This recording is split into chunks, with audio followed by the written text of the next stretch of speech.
ಅಯೋಗ್ಯರಿಗೆ ಮುಟ್ಟಾಳರಿಗೆ vote ಹಾಕಿದ್ರೆ ನಿಮ್ಮ ದೇಶಭಕ್ತಿಯನ್ನ ಪ್ರಶ್ನೆ ಮಾಡಿದವರು ಬಿಜೆಪಿಯವರು. ಕ್ಷೇತ್ರಕ್ಕೆ ಪ್ರಚಾರಕ್ಕೆ ಬರಲಿ ಅವರು. ಅಯೋಗ್ಯರು ಯಾರು ಯೋಗ್ಯರು ಯಾರು ಅಂತ ನಮ್ಮ ಕಾರ್ಯಕರ್ತರು ತೋರಿಸ್ತಾರೆ. ಸರಿಯಾಗಿ ಮಾತಾಡ್ತೀನಿ ನಾನು, ನನಗೇನಂತಾರೆ ಒಳ್ಳೆ ವ್ಯಕ್ತಿ ಅಂತಾರೆ. ಅದಕ್ಕೆ ರಿವರ್ಸ್ ಆಗಿ ಮಾತಾಡೋದ್ರಿಗೆ ಏನಂತಾರೆ? ಅದಕ್ಕೋಸ್ಕರ ಕೆಲವು ಆಸ್ಪತ್ರೆಗಳಿದೆ, ಆ ಹುಚ್ಚುತನವನ್ನು ಬಿಡಲಿ ಅಂತ ಹೇಳಲಿಕ್ಕೆ ಬಯಸ್ತೀನಿ. ಯಾವುದೋ ಒಂದು ಹುಚ್ಚು ಕಲ್ಪನೆಯಲ್ಲಿ ಇದ್ದಾರೆ ಅನ್ನಿಸುತ್ತೆ ನನಗೆ. ಇಂಥ ಹುಚ್ಚರು ಸವಾಸ ದಯವಿಟ್ಟು ಬಿಡ್ರಿ. ನಿಮಗೇನಾದ್ರು ತೆವಲಿದ್ರೆ ನಿಮ್ಮ ಕ್ಷೇತ್ರದಾಗ ಮಾತಾಡ್ಕೊಳ್ರಿ. ಎಲುಬಿಲ್ಲದ ನಾಲ್ಗಿಗೆ ಬೀಗ ಹಾಕಂತ ಕೆಲಸ ನಮ್ಮ ಭಾರತೀಯ ಜನತಾ ಪಕ್ಷದವ್ರು ಮಾಡ್ತಾರೆ. ಓಟಿಗೆ 10,000 ಹೋಗ್ಲಿ 20,000 ಹೋಗ್ಲಿ, ಒಂದು ತಪ್ಪು ಕಲ್ಪನೆಯನ್ನ ಬಿಟ್ರೆ ಒಳ್ಳೆಯದು. ನೀವು 5,000 ಅಲ್ಲ 50,000 ಕೊಡ್ರಿ, ಇಸ್ಕೊಳ್ತಾರೆ. ಬಿಜೆಪಿಗೆ ಹೋಗ್ತಾರೆ. ರಾಜ್ಯದಿಂದ ಜಮೀರ್ ಅಹಮದ್ ಅವರು ಬರ್ತಾರೆ, ಅಲ್ಪಸಂಖ್ಯಾತರನ್ನ ಸರಿ ಮಾಡ್ತಾರೆ. ಅವ್ರು ಏನೋ ಚುನಾವಣೆಗೆ ಬರ್ತಾರೆ ಹೋಗ್ತಾರೆ. ಸರ್, ಒಂದು ಕಡೆ ಸಿದ್ದರಾಮಯ್ಯ ಅವರು ಹೇಳ್ತಾರೆ we don't encourage family politics ಅಂತ. ಹಾಗಿದ್ರೆ ಈ ಮಿಷನ್ ಮೊಮ್ಮಕ್ಕಳು ಯಾವುದು? ಬಡವನಿಗೆ ಓಟ್ ಹಾಕ್ಬೇಕು, ಗೋಲ್ಡನ್ ಸ್ಪೂನಿಗೆ ಓಟ್ ಹಾಕ್ಬೇಕು ಅಂತೇಳಿ ನಿರ್ಧಾರ ಮಾಡಿದ್ದಾರೆ. ಈ ಕಾರ್ಯಕ್ರಮದ ಪ್ರಾಯೋಜಕರು ವಿನಯ್ ಕುಮಾರ್ ತರೀಕೆರೆ, ಮಹಾಪ್ರಧಾನ ಕಾರ್ಯದರ್ಶಿ, ಬೆಂಗಳೂರು ಕೇಂದ್ರ ಲೋಕಸಭಾ ಕ್ಷೇತ್ರ, ಯುವ ಜನತಾ ದಳ. ಅಭಯಾನಲ್ಲಿ ಇವತ್ತಿನ ಗೋಲ್ಡ್ ಪ್ರೈಸ್ ಚೆಕ್ ಮಾಡಿದ್ಯಾ? ಇಲ್ಲ. ಅಭಯಾನಲ್ಲಿ ಗೋಲ್ಡ್ ಸೇಲ್ ಮಾಡು, ಗೋಲ್ಡ್ ಇಂಟ್ರೆಸ್ಟ್ ಸೇವ್ ಮಾಡು. 8861 600 600. ವೀಕ್ಷಕರೇ, ದಾವಣಗೆರೆ ದಕ್ಷಿಣ ದಂಗಲ್ನಲ್ಲಿ ಸಿಕ್ಕಾಪಟ್ಟೆ ಪ್ರಚಾರದ ಕಾವು ನಡೀತಾ ಇದೆ. ಅದರ ಜೊತೆಗೆ ರಾಜಕೀಯ ವಾಕ್ಸಮರ, ಮತ್ತೊಂದು ಕಡೆ ಕೆಸರೆರೆಚಾಟ. ಪ್ರದೀಪ್ ಈಶ್ವರ್ ಅವರು ಬಂದು ಹೋದ್ಮೇಲಂತೂ ಅಬ್ಬಬ್ಬಬ್ಬಾ, ಇನ್ನೂ ಲಾಟ್ರಿ ಅನ್ನೋ ರೀತಿಯಲ್ಲಿ ಪರಿಸ್ಥಿತಿ. ಅಜಯ್ ಕುಮಾರ್ ಅವರು ನಮ್ಮ ಜೊತೆ ಇದ್ದಾರೆ. ಬಿಜೆಪಿ ಅವರು ಅಯೋಗ್ಯರು, ನಿಮ್ಮನ್ನು ಬಳಸ್ಕೋತಾರೆ, ಅವ್ರಿಗೆ ಓಟ್ ಹಾಕ್ಬಿಡಿ ಅಂತ ನಿನ್ನೆ ಪ್ರದೀಪ್ ಈಶ್ವರ್ ಅವರು ಹೇಳ್ಬಿಟ್ಟು ಹೋಗಿದ್ದಾರೆ. ಏನು ಹೇಳ್ತೀರಿ? ಕರ್ನಾಟಕದ ಏನು 7 ಕೋಟಿ ಜನರಿದ್ದಾರೆ, ಅದರಲ್ಲಿ ಅವರ ಹಿಂಬಾಲಕರು ಕೆಲವ್ರನ್ನ ಬಿಟ್ರೆ ಇನ್ನು ಉಳುಕಿದವರೆಲ್ಲರಿಗೂ ಅವ್ರಿಗೊಂದು ಪಟ್ಟ ಕಟ್ಟಿದ್ದಾರೆ. ಏನಂತ ನಾನು ಬಾಯಲ್ಲಿ ಹೇಳಬಾರ್ದು. ಈಗ ನಾನು ಪ್ರಜ್ಞಾ ಸ್ಥಿತಿಯಲ್ಲಿ ಇರ್ತೀನಿ, ಸರಿಯಾಗಿ ಮಾತಾಡ್ತೀನಿ ನಾನು. ನನಗೇನಂತಾರೆ ಒಳ್ಳೆ ವ್ಯಕ್ತಿ ಅಂತಾರೆ. ಅದಕ್ಕೆ ರಿವರ್ಸ್ ಆಗಿ ಮಾತಾಡೋದ್ರಿಗೆ ಏನಂತಾರೆ? ಏನೇನೋ ಹೇಳ್ತಾರೆ. ಅದಕ್ಕೋಸ್ಕರ ಕೆಲವು ಆಸ್ಪತ್ರೆಗಳದವು. ಅವರು ಆಕ್ಚುಲಿ ದೊಡ್ಡವರು. ಪ್ರದೀಪ್ ಈಶ್ವರ್ ಅವರು ಶಾಸಕರಾಗಿರೋಂಥ. ನಾನಾರ ಇನ್ನು ಸೋತಿದ್ದೀನಿ, ಗೆದ್ದಿಲ್ಲ. ಅವರ ಪ್ರಜ್ಞೆ ಹಿಡ್ಕೊಂಡು ಮಾತಾಡಿದ್ರೆ ಒಳ್ಳೇದು. ಅಯೋಗ್ಯರು ಅನ್ನೋ ಪದನ ಉಪಯೋಗಿಸಿದಾರಲ್ಲ, ಪ್ರದೀಪ್ ಈಶ್ವರ್ಗೆ ನಾನು ಸಿಂಗಲ್ ವರ್ಡಲ್ಲಿ ಮಾತಾಡಕ್ ಬರುತ್ತೆ. ಆದ್ರೆ ಆತನ ವ್ಯಕ್ತಿತ್ವಕ್ಕೂ ಅಜಯ್ ಕುಮಾರ್ ವ್ಯಕ್ತಿತ್ವಕ್ಕೂ ವಿಭಿನ್ನ ಇದೆ. ಆತನಿಗೆ ಗೌರವ ಕೊಟ್ಟೆ ಮಾತಾಡ್ತೇನೆ ನಾನೊಬ್ಬ ಶಾಸಕ ಅನ್ನೋ ಕಾರಣದಿಂದ. ಈ ಕ್ಷೇತ್ರಕ್ಕೆ ಪ್ರಚಾರಕ್ಕೆ ಬರಲಿ ಅವರು. ಅಯೋಗ್ಯರು ಯಾರು ಯೋಗ್ಯರು ಯಾರು ಅಂತ ನಮ್ಮ ಕಾರ್ಯಕರ್ತರು ತೋರಿಸ್ತಾರೆ. ನರೇಂದ್ರ ಮೋದಿಜಿ ಅವರು ಏನು ಪ್ರಧಾನಮಂತ್ರಿಗಳಾದ್ರು ಅಲ್ಲಿಂದ ಇಲ್ಲಿವರೆಗೂ ಸಾವಿರಾರು ಹೊಸ ಯೋಜನೆಗಳನ್ನ ತಂದಿದ್ದಾರೆ. ಪ್ರತಿ ದಿನಕ್ಕೆ ಒಂದರಂತೆ ಹೊಸ ಯೋಜನೆಗಳನ್ನ ತಂದಿದ್ದಾರೆ. ಅವ್ರು ತಂದಿರತಕ್ಕಂಥ ಯೋಜನೆಗಳಲ್ಲಿ ಭಾರತ ದೇಶದಲ್ಲಿರ್ತಕ್ಕಂಥ 15% ಅಲ್ಪಸಂಖ್ಯಾತರೆ 99 ಭಾಗ ಉಪಯೋಗಿಸ್ಕೊಳ್ತಾ ಇರೋದು. ಅತಿ ಹೆಚ್ಚು ಉಪಯೋಗ ಮಾಡ್ಕೊಳ್ತಾ ಇರೋದೇ ಅವರು. ಇವತ್ತು ಕೇಂದ್ರ ಸರ್ಕಾರದಿಂದ ಕೊಡ್ತಾ ಇರ್ತಕ್ಕಂಥ ಅಕ್ಕಿನೂ ಕೂಡ ಅವ್ರ ಮನೆಗೆ ಸರಿಯಾಗಿ ಹೋಗಿ ತಲುಪುತ್ತೆ. ರೈತರಿಗೆ ಅವ್ರ ಅಕೌಂಟಿಗೆ ಹೋಗಿ ದುಡ್ಡು ಬೀಳುತ್ತೆ. ಪ್ರಗತಿಪರ ಕೆಲಸಗಳನ್ನ ನರೇಂದ್ರ ಮೋದಿಜಿಯವರು ಭಾರತೀಯ ಜನತಾ ಪಕ್ಷದಲ್ಲಿ ಇಟ್ಕೊಂಡು ಮಾಡ್ತಾ ಇರ್ತಕ್ಕಂಥ ಈತ ಇನ್ನು ಮೊನ್ನೆ ಕಣ್ ತೆಗೆದು ಏನೋ ಬಿಜೆಪಿಗೆ ನಾನು ಆಪೋಸಾಗಿ ಮಾತಾಡಿದ ತಕ್ಷಣ ನನ್ನನ್ನು ರಾಜ್ಯದ ನಾಯಕನನ್ನಾಗಿ ಮಾಡ್ತಾರೆ ಅನ್ನೋದು ಏನಾರ ಹುಚ್ಚು ಕಲ್ಪನೆ ಇದ್ರೆ ಆ ಹುಚ್ಚುತನವನ್ನು ಬಿಡ್ಲಿ ಅಂತ ಹೇಳಲಿಕ್ಕೆ ಬಯಸ್ತೀನಿ ನಾನು. ಅವರದ್ದೇ ಫ್ಯಾಮಿಲಿಯಿಂದ ಯಾವ ಸಮುದಾಯಕ್ಕೆ ಮೋಸ ಆಗಿದೆ ಅನ್ನೋದು ಜನರಿಗೆ ಗೊತ್ತಿದೆ. ಹೇಗಿದೆ ಈಗ ಪ್ರೆಸೆಂಟ್ ಸಿನಾರಿಯೋ ಗ್ರೌಂಡಲ್ಲಿ ಅಂತ? ನಿನ್ನೆ ನಾವು ನಾಮಪತ್ರ ಸಲ್ಲಿಸಿ ಬಂದಿದ್ದೀವಿ. ಏನು ನಮ್ಮ ಅಭ್ಯರ್ಥಿ ಶ್ರೀನಿವಾಸ್ ದಾಸ್ಕರಿಯಪ್ಪನವರ ಟಿಕೆಟ್ ಘೋಷಣೆ ಆಯಿತು. ಆ ಘೋಷಣೆ ಆದ ದಿನದಿಂದನೇ ದಾವಣಗೆರೆಯಲ್ಲಿ ಇರ್ತಕ್ಕಂಥ 2,32,000 ಜನ ಮತದಾರರು ಅವರು ತೀರ್ಮಾನ ಮಾಡಿದ್ದಾರೆ. ಈ ಬಾರಿ ಯಾರು ಏನನ್ನ ಮಾಡಿದ್ದಾರೆ ಅನ್ನೋದು ಗೊತ್ತಿದೆ. ಸುಮಾರು 23 ವರ್ಷದಿಂದ ಈ ಭಾಗ ಮಲತಾಯಿ ಧೋರಣೆ ಆಗಿದೆ. ಉತ್ತರ ಭಾಗ ಎಷ್ಟು ಅಭಿವೃದ್ಧಿ ಆಗಿದೆ ಅನ್ನೋದು ತಮಗೆ ಗೊತ್ತಾಗತ್ತೆ ತಾವು ಹೋದ್ರೆ. ಓಕೆ. ಅವ್ರು ಏನು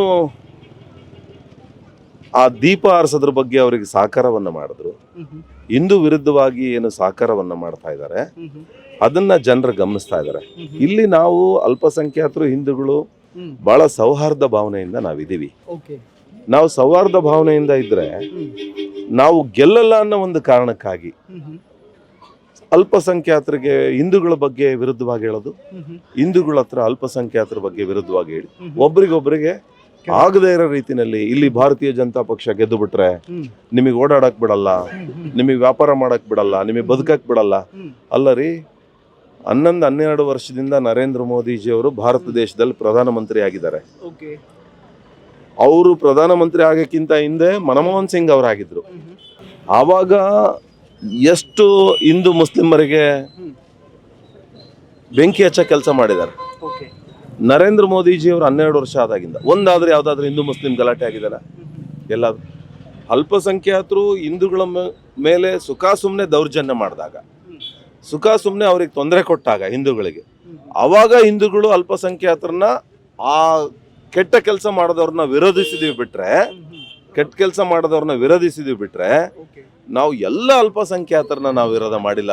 ಬಿಜೆಪಿ ಅವರು ಅವ್ರೆಲ್ಲರ ಜೊತೆಗೆ ಚೆನ್ನಾಗಿ ಯಾರು ಕೆಟ್ಟ ಕೆಲಸ ಮಾಡ್ತಾರೆ, ಯಾರು ಹಿಂದೂಗಳಿಗೆ ತೊಂದರೆ ಕೊಡ್ತಾರೆ ಅಂತರ ವಿರುದ್ಧವಾಗಿ ಇದೀವಿ. ಅಷ್ಟು ಬಿಟ್ರೆ ಇವರು ಆ ಒಂದು 4 ಜನ ಕಿಡಿಗೇಡಿಗಳಿಗೆ ಚೂ ಬಿಡೋರು ಇವರೇ, ನಮ್ಮಲ್ಲಿ ಜಗಳ ಹಚ್ಚೋರು ಇವರೇ. ಇವ್ರಿಗೆ ಏನಾದ್ರೂ ಗೊಂದಲ ಸೃಷ್ಟಿ ಮಾಡಿ ಈ ಕಳ್ಳದಾರಿಲಿ ಬಂದು ಅಲ್ಪಸಂಖ್ಯಾತರ ಮತವನ್ನ ತಗೊಂಡು ಮತ್ತೆ ಈ ಬಾರಿ ನಾವು ಗೆಲ್ಬೇಕು ಅನ್ನೋ ಒಂದು ಯಾವುದೋ ಒಂದು ಹುಚ್ಚು ಕಲ್ಪನೆಯಲ್ಲಿ ಇದ್ದಾರೆ ಅನ್ನಿಸುತ್ತೆ ನನಗೆ. ಹಾಗಾಗಿ ಹಿಂದೂಗಳು ಕೂಡ ಏನು ಇಲ್ಲಿರ್ತಕ್ಕಂಥ ಸಂಸದರು ಪಾಪ ನನಗೆ ಹಿರಿಯರವರು, ತಾಯಿ ಸಮಾನರು ಅಂದ್ರೆ ಮಾತೆ ಸಮಾನರು ಅಂತ ಹೇಳಲಿಕ್ಕೆ ಬಯಸ್ತೀನಿ. ಅವರು ಈ ರೀತಿ ಅಲ್ಲೋಗಿ ಹಿಂದೂಗಳ ವಿರುದ್ಧವಾಗಿ ಮಾಡೋದು. ಹಾಗಾಗಿ ಜನರು ಇವರು ನಾನು ಏನೇ ಹಣದಿಂದ ನಾನು ಎಲ್ಲ ಅಲ್ಪಸಂಖ್ಯಾತರನ್ನ ಒಟ್ಟುಗೂಡಿಸ್ಬಿಡ್ತೀನಿ, ಹಿಂದೂಗಳ ಮತವನ್ನ ತಗೊಂಡ್ಬಿಡ್ತೀನಿ, ಓಟಿಗೆ 10,000 ಹೋಗ್ಲಿ 10,000 ಹೋಗ್ಲಿ, ಈ ಒಂದು ತಪ್ಪು ಕಲ್ಪನೆಯನ್ನ ಬಿಟ್ರೆ ಒಳ್ಳೇದು. ಯಾಕಂದ್ರೆ ನೀವು ಒಂದು ಮತಕ್ಕೆ ನೀವು 5,000 ಅಲ್ಲ 50,000 ಕೊಡ್ರಿ, ಇಸ್ಕೊಳ್ತಾರೆ. ಅಭಿವೃದ್ಧಿ ಯಾರು ಮಾಡ್ತಾ ಇದ್ದಾರೆ ದೇಶದಲ್ಲಿ ಅದನ್ನ ಗಮನಿಸಿ ದಾವಣಗೆರೆಯಲ್ಲಿ ಬಿಜೆಪಿಗೆ ಓಟ್ ಹಾಕ್ತಾರೆ. ಎಲ್ಲ ಧರ್ಮದವರು, ಎಲ್ಲ ಜಾತಿ ಜನಾಂಗದವರು ಕೂಡ ಈ ಸರಿ ತಕ್ಕ ಪಾಠವನ್ನ 100ಕ್ಕೆ 100 ಕಲಿಸ್ತಾರೆ. ಅವ್ರು ಅನ್ಕೊಂಡಿರ್ಬೋದು ರಾಜ್ಯದಿಂದ ಜಮೀರ್ ಅಹಮದ್ ಅವರು ಬರ್ತಾರೆ, ಅಲ್ಪಸಂಖ್ಯಾತರನ್ನ ಸರಿ ಮಾಡ್ತಾರೆ, ರಾಜ್ಯದಿಂದ ಸಿದ್ದರಾಮಯ್ಯ ಅವರು ಬರ್ತಾರೆ, ಇಲ್ಲಿ ಹಾಲು ಮತದ ಸಮಾಜದವ್ರನ್ನ ಸರಿ ಮಾಡ್ತಾರೆ, ಆ ತರ ಕಲ್ಪನೆಗಳು. ಅಲ್ಲಿಂದ ಜಾರಕಿಹೊಳಿ ಅವರು ಬರ್ತಾರೆ, ನಾಯ್ಕರು ಸಮಾಜದವ್ರನ್ನ ಸರಿ ಮಾಡ್ತಾರೆ, ಈ ತರ ಕಲ್ಪನೆಗಳನ್ನ ಇಟ್ಕೊಂಡಿದ್ದಾರೆ. ಇಲ್ಲಿ ಯಾರಿದಾರಲ್ಲ ಬಳ್ಳಾರಿ ಮರಾಠ ಸಂತೋಷ್ ಲಾಡ್ ಅವ್ರು ಬರ್ತಾರೆ, ಮರಾಠ ಜನಾಂಗದವ್ರನ್ನ ಸರಿ ಮಾಡ್ತಾರೆ. ಯಾರನ್ನು ಸರಿ ಮಾಡಲ್ಲ. ಇಲ್ಲಿ ಬದುಕಿದ್ದು ಇಲ್ಲಿ ಜೀವನವನ್ನ ಸಾಕ್ಸವ್ರು, ಅವ್ರು ಏನೋ ಚುನಾವಣೆಗೆ ಬರ್ತಾರೆ ಹೋಗ್ತಾರೆ, ಇಲ್ಲಿದ್ದು ಜೀವನವನ್ನ ಸಾಕ್ಸವ್ರು ಏನಿದಾರಲ್ಲ ಯಾವ ಕಾರಣಕ್ಕೂ ಅವ್ರ ಹಿರಿಯರಿಗೆ ಬಂದ್ರೆ ಗೌರವ ಕೊಡ್ತಾರೆ. ನಮ್ ಜನಕ್ಕೆ ಗೊತ್ತಿದೆ, ಈ ಏನ್ ಹೇಳಿದ್ನಲ್ಲ ಇಷ್ಟು ಜನಾಂಗದವ್ರು ನಮ್ ಜನ, ಅವರೆಲ್ಲ ನಮ್ ಜನ, ಅವ್ರೆಲ್ರಿಗೂ ಗೊತ್ತಿದೆ. ಬಂದರಿಗೆ ಗೌರವ ಕೊಡ್ಬೇಕು, ಅತಿಥಿ ಸತ್ಕಾರ ಮಾಡ್ಬೇಕು, ಕಳಿಸ್ಬೇಕು. ಆಮೇಲೆ ಯಾರಿಗೆ ಓಟ್ ಹಾಕ್ಬೇಕು ಅನ್ನೋದನ್ನ ಅವ್ರು ತೀರ್ಮಾನ ಮಾಡ್ಕೊಂಡಾಗಿದೆ.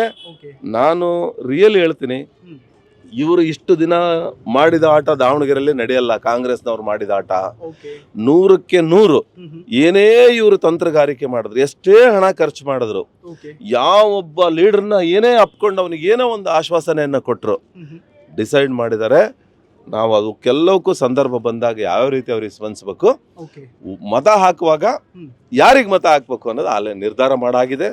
100ಕ್ಕೆ 100 20ರಿಂದ 25,000 ಲೀಡಲ್ಲಿ ನಾವು ಗೆಲ್ತೀವಿ. ಓಕೆ ಸರ್, ಒಂದು ಕಡೆ ಸಿದ್ದರಾಮಯ್ಯ ಅವರು ಹೇಳ್ತಾರೆ we don't encourage family politics ಅಂತ. ಹಾಗಿದ್ರೆ ಈ ಮಿಷನ್ ಮೊಮ್ಮಕ್ಕಳು ಯಾವುದು ಅಂತ? ಅಲ್ರಿ, ಕಾಂಗ್ರೆಸ್ ಪಕ್ಷನೇ ನಿಮಗೆ ಗೊತ್ತಿದೆ, ಸ್ವಾತಂತ್ರ್ಯ ಸಿಕ್ತು 47ನೇ ಇಸ್ವಿನಲ್ಲಿ, 48ನೇ ಇಸ್ವಿಯಿಂದ ಕಾಂಗ್ರೆಸ್ ಸರ್ಕಾರ ಅಧಿಕಾರಕ್ಕೆ ಬಂತು. ಜವಾಹರ್ಲಾಲ್ ನೆಹರು ಪ್ರಧಾನಮಂತ್ರಿ ಆದರು, ಇಂದಿರಾ ಗಾಂಧಿ ಪ್ರಧಾನಮಂತ್ರಿ ಆದರು, ರಾಜೀವ್ ಗಾಂಧಿ ಪ್ರಧಾನಮಂತ್ರಿ ಆದರು. ಆಕ್ಚುಲಿ ಸೋನಿಯಾ ಗಾಂಧಿ ಪ್ರಧಾನಮಂತ್ರಿ ಇದ್ದಂಗೆ ಮನಮೋಹನ್ ಸಿಂಗ್ ಅವ್ರನ್ನ ಪ್ರಧಾನಮಂತ್ರಿ ಮಾಡಿದ್ರು. ಈಗ ಕನಸು ಕಾಣ್ತಾ ಇದ್ದಾರೆ, ತಿರುಕನ ಕನಸು ಅಂತಾರೆ. ರಾಹುಲ್ ಗಾಂಧಿನ ಪ್ರಧಾನಮಂತ್ರಿ ಮಾಡಬೇಕು ಅನ್ನೋ ತಿರುಕನ ಕನಸು ಕಾಣ್ತಾ ಇದೆ. ನಮ್ಮ ದೇಶದ ಜನಕ್ಕೆ ನಾನು ಹೇಳಲಿಕ್ಕೆ ಬಯಸ್ತೇನೆ, ಇಂಥ ಹುಚ್ಚರು ಸವಾಸ ದಯವಿಟ್ಟು ಬಿಡ್ರಿ.